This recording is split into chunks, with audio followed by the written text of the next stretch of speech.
Ladies and gentlemen, welcome back to Driven Wyld. Today we are talking about 10,000 deliveries, 100% satisfaction rate. Man calls for the Hall of Fame for Uber Eats delivery drivers. So one TikToker has been taking screenshots of Uber Eats and just overall Uber drivers that have been on the platform and creating what he is describing as a Hall of Fame for delivery drivers, which is kind of cool, to be honest, and a little inspiring for me as a creator. But that being said, I want to go over everything that is being said in this article, how it actually is for Doordash UberEats Grubhub drivers, customers, and everything in between. So with that said, let's get started. A man called for the creation of a Hall of Fame for Uber Eats workers and shouted out delivery drivers with 100% satisfaction rates. Like I said, a Hall of Fame is kind of a cool idea, like a recognition program for not just Uber Eats drivers, but for DoorDash drivers and Grubhub drivers, and not just for having 100% satisfaction rate. What I would love to see is a Hall of Fame for drivers who have done something specifically for the gig community or have accomplished something utilizing DoorDash, Uber Eats, or Grubhub as an income bridge to what would be a long-term goal and not just the goal. But I guess this is a good idea too. In a TikTok posted on September 22nd, Jackmacbarstool says that Uber Eats delivery drivers should be honored in a Hall of Fame the same way that athletes are. McGuire then shows 5 drivers who all have 100% satisfaction rates after driving thousands of orders. Manjeet, who has delivered 6,800 orders. Babir with 10,307 orders. Avery with 12,059 orders. Abdul with 21,061 orders. Sandip with 17,954 orders. And Mitchell with 23,541 orders. I'm going to leave his TikTok as well as his profile in the description so you can develop your own opinions on the subject. Now, I don't think this guy understands how the 100% satisfaction rate operates on a 100 rating system on a rolling basis. That being said, it's cool that he's shouting out all these drivers. And some of these people have impressive order counts. Some of them even have done rideshare on top of the deliveries they're doing. I think it's time we build these Uber Eats drivers a Hall of Fame. These are special numbers, man. Special.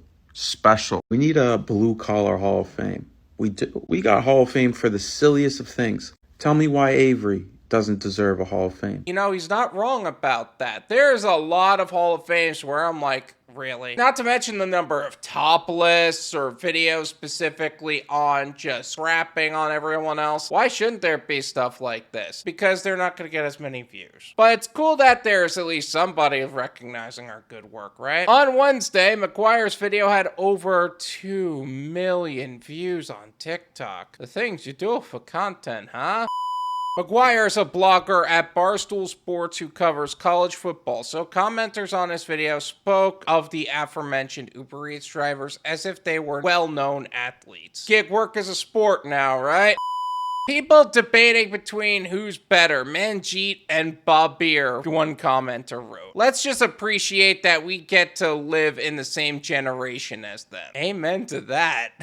Mitchell is undeniably the GOAT. 100% over 3 years with that workload is special, another said. Manjeet definitely Rookie of the Year and could be in GOAT talk soon. Who's going to tell them about how the rating systems actually work on Uber Eats? I think it'll break these guys' heart. Is Manjeet's success sustainable? A commenter asked. Those numbers are crazy good, but he's still young in his career. Absolutely. I don't know if the platform is going to be good this time next year, year after that, or year after that. And that's not even just Uber Eats, DoorDash, Grubhub, things like that. I don't know if that's going to be sustainable long term, but it could be. Others took McGuire's message sincerely. Being a delivery driver is hard work. According to ZipRecruiter, the average yearly salary of an Uber Eats driver is $39,063, and the 2022 median income in the U.S. was $74,580. Plus, sometimes Uber Eats drivers aren't tipped or are tip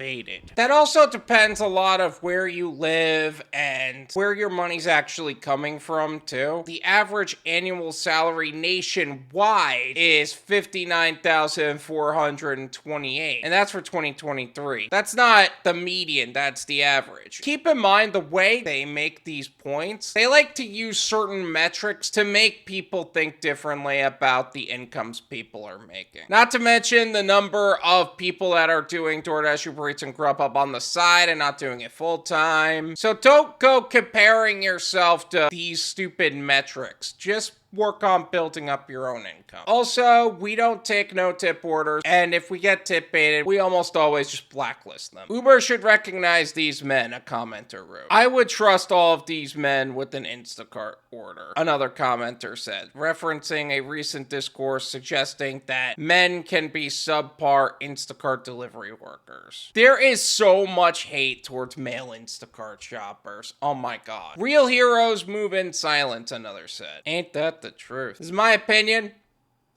It's worth what you pay for it. None of you pay me.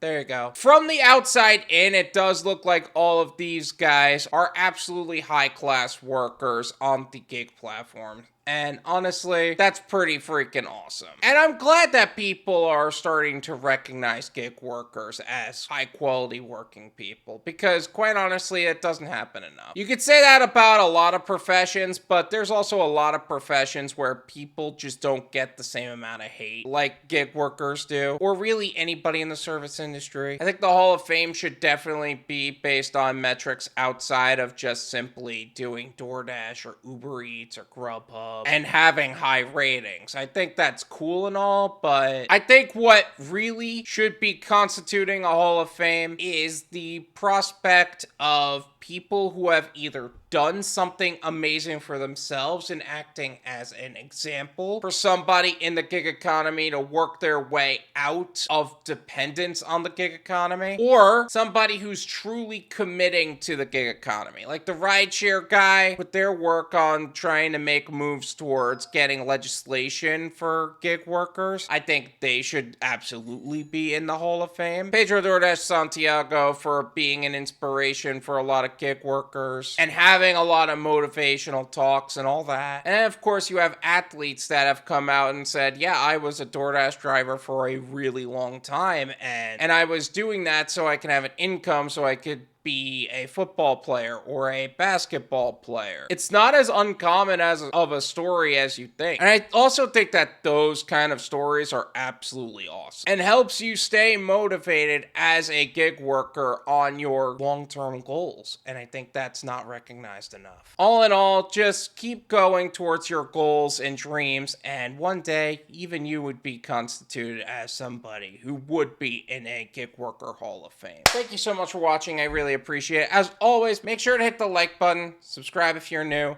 and I'll see you guys next time. Peace.